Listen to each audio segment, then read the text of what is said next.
Hello there and welcome back. In today's video, I am discussing the pros and cons of iPad as your note-taking system.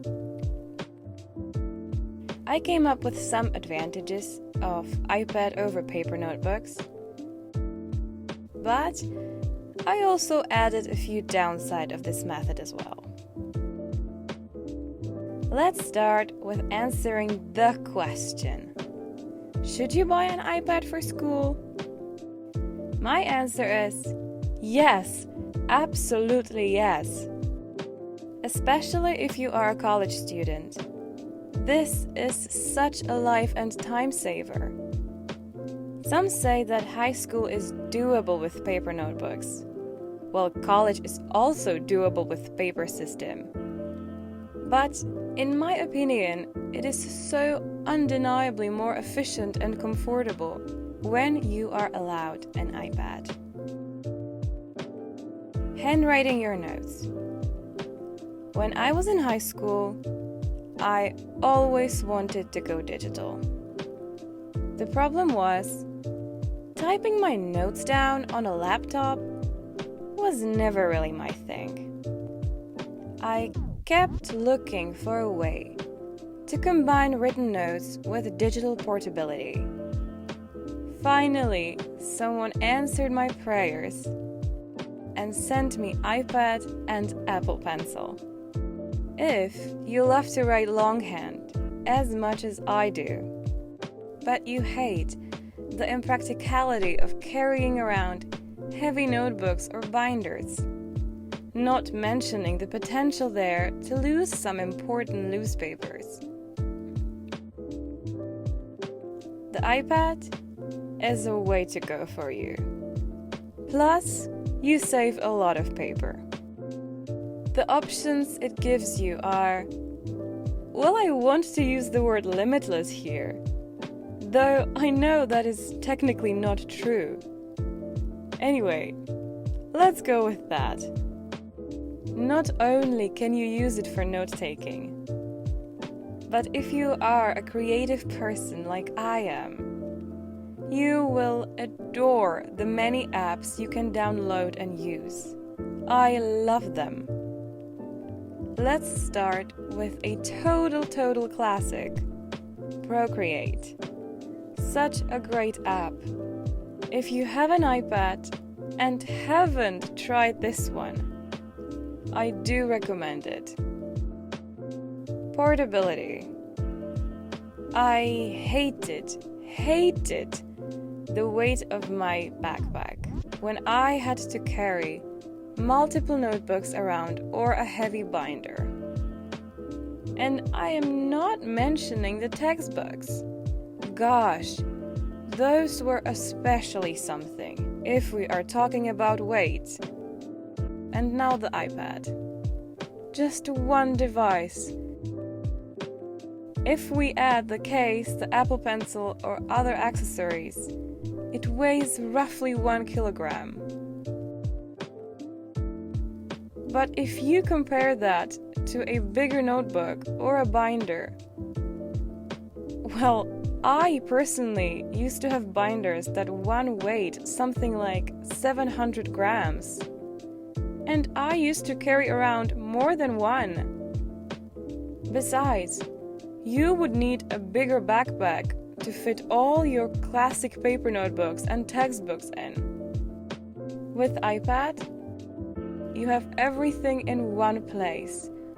All your notebooks and a lot of textbooks are downloadable in PDF, which is extremely helpful.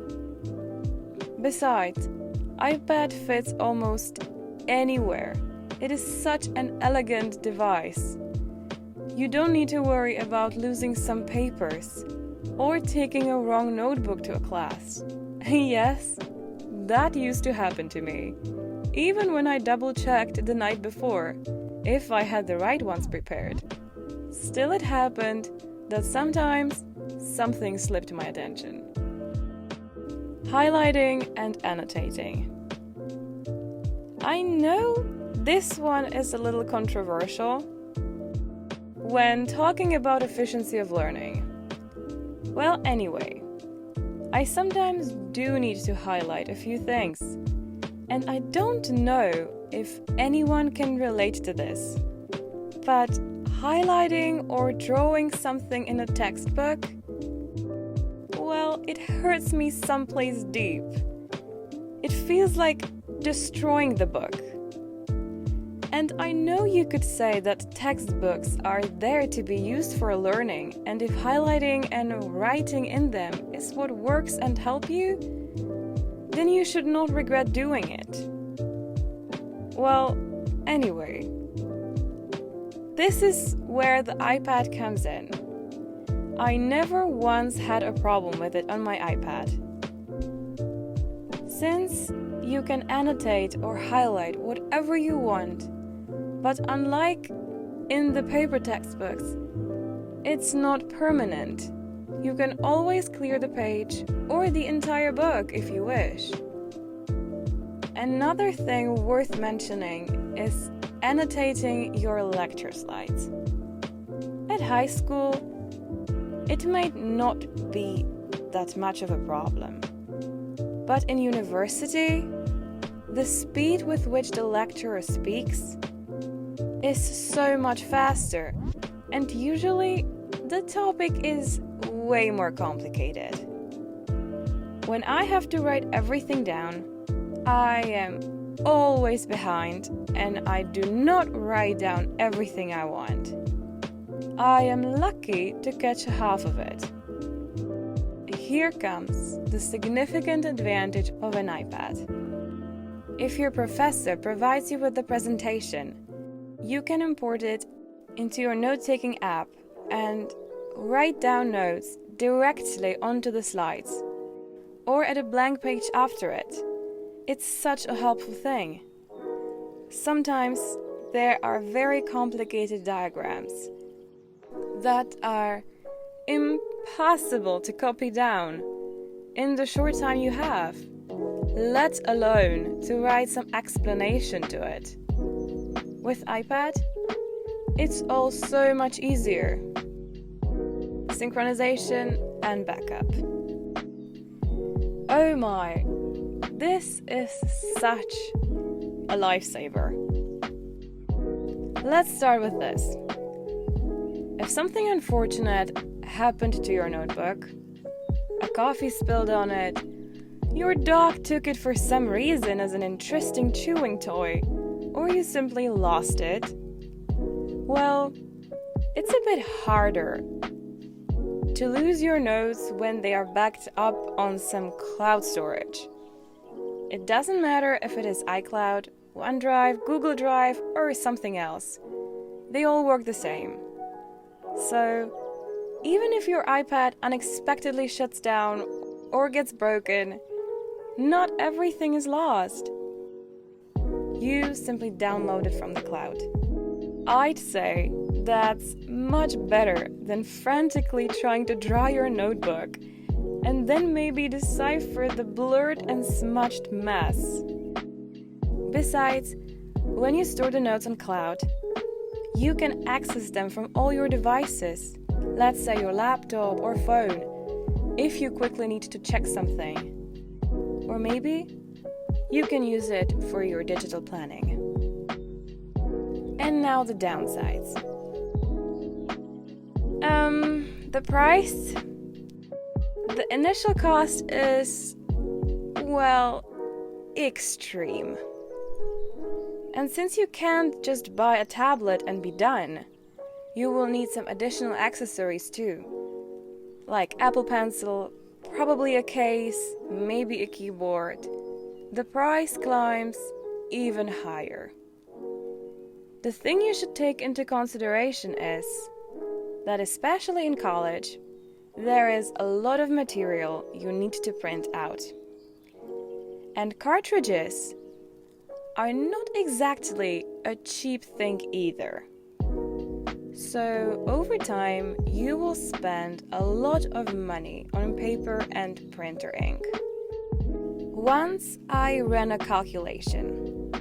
If you buy the budget iPad with the minimum memory capacity, it costs $329. Cartridges or printer ink refills start at roughly $50 one. And I am counting here with the lowest ink volume ones. And you will need 4 of them.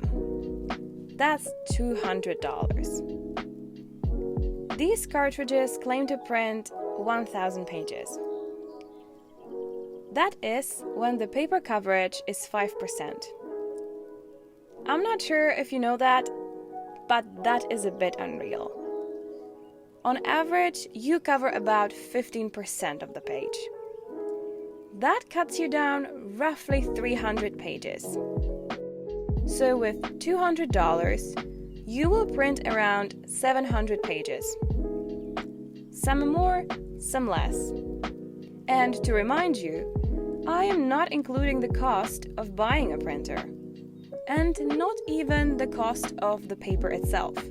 Remember that. And when you run out of ink, you need to buy a refill. It is not a one-time purchase. Here is an example.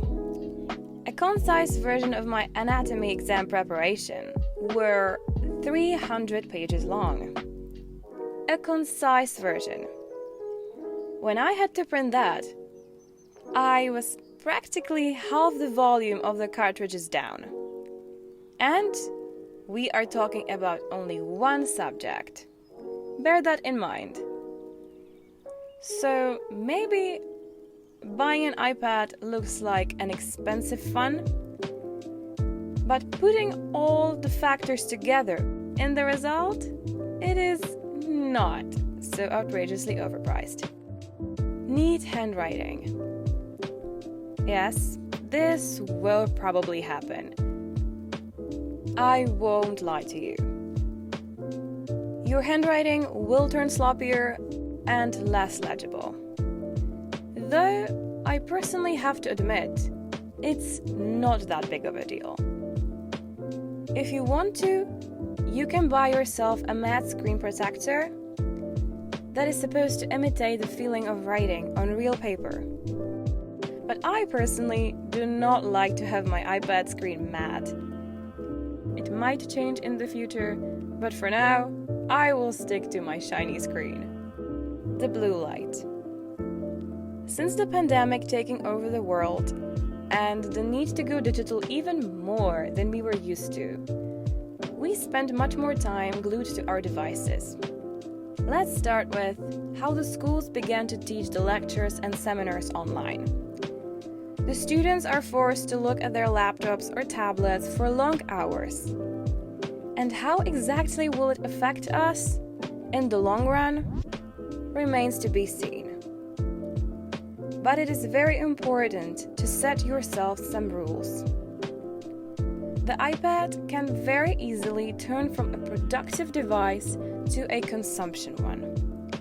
And you end up watching YouTube, Netflix, or playing games on it for hours, prolonging your screen time even more. Now to my conclusion. If you have the chance to buy yourself an iPad, you will not regret the choice. There is no need to go all in and get the Pro. The budget version can do all the basic stuff a student needs. With that, I would like to wish you a beautiful rest of the day. I hope you enjoyed this video. Maybe it was at least a tiny bit helpful, and I will see you again soon. Bye!